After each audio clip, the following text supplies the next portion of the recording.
Una notizia dell'ultima ora è appena venuta a galla sul Napoli. E potrebbe cambiare i piani del club già a gennaio.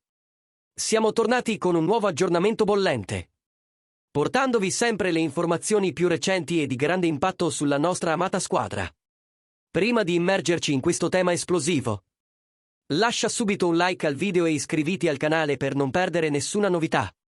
Secondo quanto rivelato da Ruleta Sport, il direttore sportivo Giovanni Manna avrebbe tentato un vero colpo di mercato negli ultimi istanti della finestra estiva. L'obiettivo? Niente meno che Calvin Phillips, centrocampista del Manchester City. Giocatore di altissimo livello che Conte vedeva come il sostituto ideale di Frank Anguissa.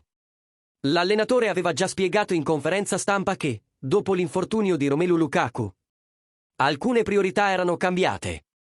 Il Napoli finì per concentrare gli sforzi su Rasmus Højlund, riuscendo a chiudere con l'attaccante.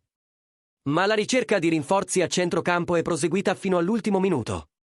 Il piano era chiaro: portare Phillips in prestito con diritto di riscatto, dando maggiore equilibrio alla rosa e garantendo un'alternativa di peso nel reparto di interdizione.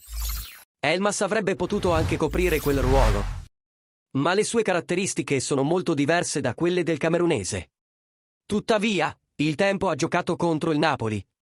Le trattative non sono avanzate in tempo e l'accordo è stato rinviato.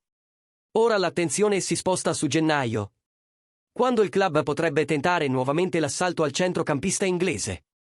E ora voglio sapere da te, tifoso del Napoli. Ti piacerebbe vedere Calvin Phillips con la maglia azzurra già nella prossima finestra di mercato?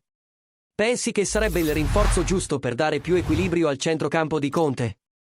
Lascia la tua opinione qui nei commenti e, se vuoi sostenere ancora di più il canale, non dimenticare di usare il Super Thanks.